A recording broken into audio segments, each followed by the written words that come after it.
Okay mga kababayan, Krisulo po at welcome back po ulit dito sa ating YouTube channel. Okay, ito mga kababayan, mga kanalays, pag-usapan ho natin itong iba't ibang individual. Kasama na ho dyan ang mga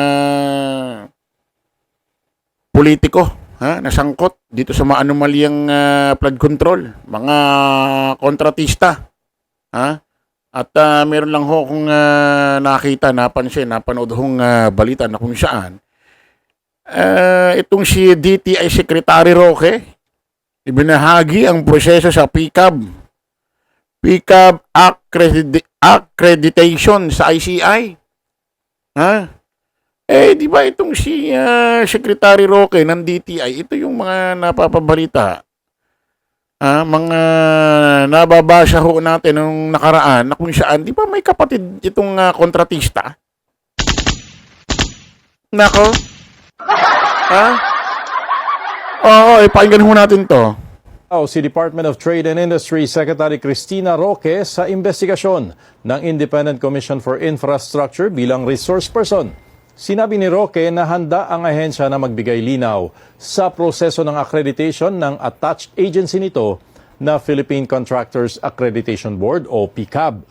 Dagdag ni Roque, handa ang DTI magbigay ng lahat ng impormasyon at record ng PCAB na makatutulong sa investigasyon sa mga maanumalyang flood control project. Tiniyak niya sa publiko na ang lahat ng bagong miyembro ng PCAB ay walang koneksyon sa anumang mga kontratista ng gobyerno. Madaming major changes na we've discussed the PCAB board which we already made some changes. Ito mga kababayan, kasi ang alam ko, may kapatid na kontratista ito. Hindi man natin sinasabing sigurado talagang sangkot ito sa maanumalyang flood control, itong kanyang kapatid. Pero, dapat siguraduhin munang hindi sangkot or walang ginawa kasi mga kababayan, lumalabas kasi ang daming kontratista ngayon na pwedeng nakagawa ng substandard na proyekto, ghost project. At meron hong kumakalat mga kababayan, di umano, ito raw si DTI Secretary Roque, alliance ho ito ni Digong. At may kumakalat ho mga kababayan na itong Duterte ally na si attorney Jojo Jacob na iuupo ni Secretary Roque sa PCAB para mas dumami ang project ng kontratistang kapatid. Nako. Dapat na ito mga kababayan. Kasi ito pala ang Duterte ally pala itong si Jojo Jacob na iuupo ni Secretary Roque sa PCAB. Baka mas dumami ang project ng kapatid mo niyan. Secretary Roque. Okay, ito mga kababayan kumbaga pahapyaw lang ho yung ating issue na yan. Magpunta ho tayo dito sa pinaka main course. Kumbaga ito hong si secretary ng DTI na si Roque ay lang ito, appetizer, pakinggan niyo muna to mga kababayan. Si Ombudsman nakasuhan ng ilang mambabatas at suspendehin ang ilang opisyal. Hindi na natin pakita yung video kasi itong ABCB nakakatakot ito, bigla na lang nagka-copyright. Play natin. Ng gobyerno na sangkot sa maanumalyang flood control projects.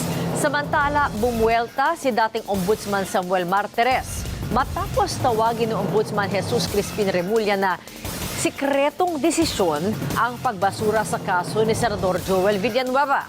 Nagpapatrol. Ito mga kababayan, ilang kongresista opisyal kakasuhan kaugnay ng anomalya sa flood control. Ang taong bayan nga talagang inip na inip nga kaming mga vlogger nga talagang mixed emotion naiinip, excited. Control, RG Cruz. Mahigit 2 buwan matapos sumingaw ang flood control scandal, maghahain na ng mga reklamo ang Office of the Ombudsman laban sa mga kongresista at Ayan na. iba pang opisyal sa loob ng susunod na 30 araw. Ayon kay Ombudsman Jesus Crispin Remulla, maaaring kasama na sa mga kakasuhan ang nagbitiw na kongresistang si Zaldico at isusunod na rito ang pagpapakansela sa kanyang pasaporte. Oh, siyempre, kasama yan. At ang mas mahalaga dyan, yung mga freeze order talaga ma-implement laban sa mga tao. Meron may mga congressman na kasama. Mga senador, sir. Senators, hindi pa ako sigurado kung nandun na. Inihahanda na rin ng Ombudsman ang pagsususpinde sa ilang opisyal ng gobyerno. Meron pa, mga DPWH officials sa iba't ibang probinsya na meron tayong nakita na flood control problems. Kongresista, hindi natin pwede suspindihin yan. Wala ho sa ating poder yan. Pero pwede ho imbestigahan. Papaspasan naman ang investigasyon ng Office of the Ombudsman sa mga reklamong inihain ng Independent Commission for Infrastructure at TPWH. Ginigiit ko po ay gawin na namin within 60 days. Nako. Yan po yung aming ginawa sa DOJ dati. Patingin ko pwede hong gawin dito. During the budget hearing of your predecessor, ang sabi niya dito, it takes 2 years, 2 to 3 years, between 2 to 3 years to file a case. Hindi na po tayo aabot sa ganung kahaba. So namin prima facie na reasonable certainty of conviction bago po kami mag-file ng kaso sa Sandigan Bayan o sa RTC. Nakikipag-ugnayan na rin anya ang Ombudsman sa hudikatura para mapabilis ang proseso sa mga korte at tuloy-tuloy ang paglilitis. Samantala, pinag-aaralan ni Remulla kung bakit tila palihim ang pagbalik. Ayan mga kababayan ha. Nako, grabe naman yung sinabi ni Senador Gatchalian. Naabot daw dati ng 2 to 3 years. Ang pagsampa ng mga kaso sa mga ganitong klaseng case ha. O ngayon, papaabutin lang ho ng, sa loob ho ng 60 days. O 2 buwan lang yon. At hihiling sa Supreme Court na agaran, dire-diretso, sunod-sunod na hearing. Ito matindi mga kababayan. Kasi nga, nung nakaraan, sa pangunguna ho ni Secretary ng DILG, si John B. Remulla, kapatid din ito ni Ombudsman Crispin Boyeng Remulla. Di ba, in-update ho tayo doon sa magiging kulungan nitong mga mandarambong na ito. Itong mga sangkot sa maanumalyang flood control na mga engineer, mga politiko, mga kontratista. Ngayon mga kababayan, according sa DILG, walang VIP treatment sa mga makukulong hingil sa flood control. Scam. Yan natatandaan ko nung nakakulong dati si Jinggoy, no? Tsaka si Bong Revilla. Ako sa tingin ko parang mayroong special treatment kasi nasa loob sila ng krami. Doon nakapiit, kung di ako nagkakamali, loob ng krami. Kanya-kanyang kwarto. Tapos pag tinignan mo parang hindi kulungan, parang kung ano-ano nandoon sa loob. Parang may issue pa nga nakagamit ng cellphone itong dalawang ito. Ngayon, kung titignan natin mga pinakitang kulungan, doon sa extension ng Quezon City Jail, sa Payatas, literal na kulungan talaga. At hindi talagang may rehas. Tapos hindi lang isa, talagang sama-sama sila. May mga classmate. Nako, Senador Jinggoy. Kung sakaling makukulong si Senador Jinggoy, hindi ko naman sinasabing totoo, sure. Mukhang dito talaga makakaramdam si Jinggoy na talagang pakiramdam na talagang bilanggo. Dahil walang special treatment, hindi tulad dati nung nakulong siya. Parang meron, pati kay Bong Revilla. Nanindigan si DILG Secretary John Vic Remulla na walang magiging VIP treatment para sa mga makukulong kaugnay sa flood control scam. Live mula sa TV5 Media Center, nangunguna sa balita si Gerard de la Peña. Gerard, kumusta ang pag-inspeksyon ng DILG at ng ICI sa kulungan? Alam mo, Jiggy, kanina kasama kami doon sa pag-iikot ng ICI at ng DILG dyan sa New Quezon City Jail. At nakita nga namin merong mahigit 100 bagong selda dyan kung saan kaya ang mahigit 1,000 individual. Malinis, disente, may sapat na ventilation at may kanya-kanyang banyo dito. Ito ang kalalagyan. Tingnan mo na. 1,000 inmate. Parang ang makakasuhan yata, pag pinagsama-sama, kontratista, mga engineer, mga politiko, parang nasa 200 mahigit. Actually, yung mga bank accounts na naka-freeze, ng AMLAC, nasa 200 mahigit din na accounts. Hindi. 2,000 plus. O, ba't ganun karami? Eh, baka bawat isang,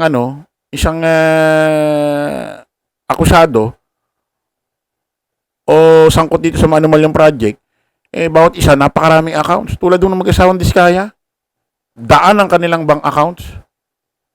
O, baka siyang kasya, 200 yung kung sakali makukulong, makukulong, tapos 1,000 yung pinakakasya rito sa kulungan na to. Tuloy natin. Grabe pa, nagsama-sama sila doon, ano? May engineer, may mga kontratista, may mga politiko, ano? Ang lupit, ah. Masaya, no? Parang nagkakaklase, ano? Yan nung mga masasangkot dyan sa mga maanumalyang flood control projects. Ang sabi ni Interior Secretary John Vic Remulla, walang VIP treatment dyan at hindi na rin pwedeng gawing palusot o maging excuse yung mga health issues para lang magkaroon ng hospital arrest. Pakinggan natin ang naging pahayag ni Interior Secretary John Vic Remulla. Nakahanda na po yung PGH, Payatas General Hospital. Meron po kaming infirmary dito, lalagyan namin ng lahat ng resuscitation machine. Kung dialysis kailangan, mag-alagay kami ng dialysis machine. Kung kailangan nila ng heart monitoring equipment, mag-alagay rin kami. So wala na excuse. Nako, ha? Ina-advance. Magaling dito si DILG Secretary John Vic Remulla, palakpakan natin. Ina-advance na ho ni Secretary John Vic Remulla kasi alam niya maraming aarte. Sakit ng leg ko. Neck brace, house arrest. Parang si dating Presidente Gloria Macapagal Arroyo. Naka-wheelchair, mayroong ewan ko, stiff neck ba yan? Ano ba yan? Nag-house arrest. Marami magpapa-wheelchair. Sakit ng puso ko. Dali niyo sa heart center. Kung kinakailangan gawin ng hospital, itong kulungan na ito, gagawin. Lahat ng pangangailangan ho ninyo dyan na makukulong, na acting na may sakit sila, ihahandang yung lahat ng klaseng pasilidad. Lahat ng pangangailangan. Sir John Vic, sama mo na ang massage chair. Sama mo na ang massage chair. Baka mamaya may umaktig yan. Parang sakit ng likod ko. Dalhin nyo nga ako sa mall, papamassage lang. Ano ba? Pag na-miss nyo mag-beer house, maglagay na rin ba ng beer house dyan? Tuloy natin. Excuse para sabihin na lang kailangan St. Luke sila. Lahat ng kailangan sa St. Luke's, andun dito na rin.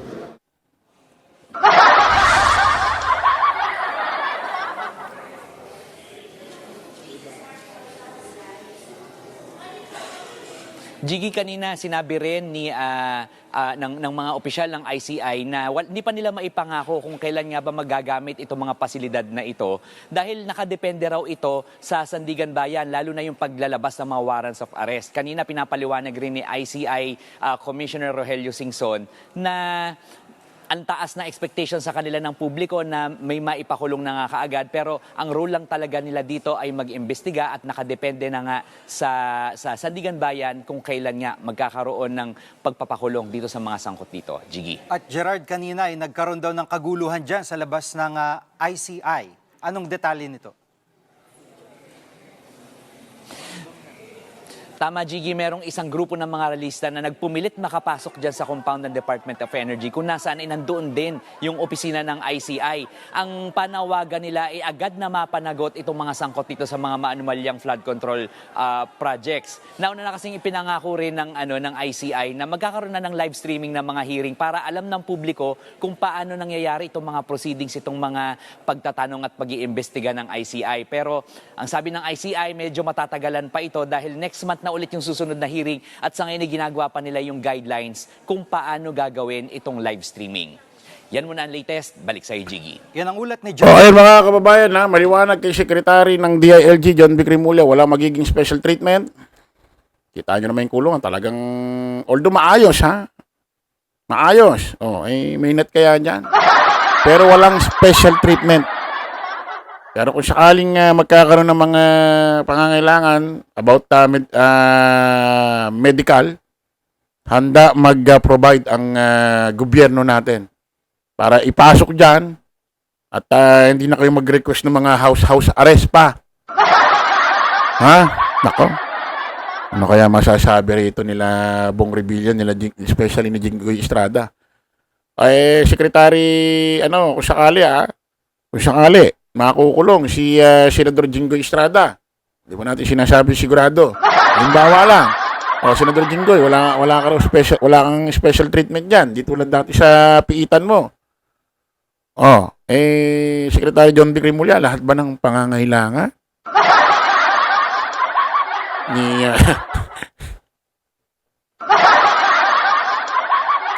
Secretary John Vic Remulla ng DILG, lahat ba ng pangangailangan ni Jing Kituloy? Sorry. Lahat ba ng pangangailangan ni Senador Jinggoy Estrada maibibigay mo? Ha? Okay mga kita-kita ulit tayo sa panibagong vlog. Bye-bye po.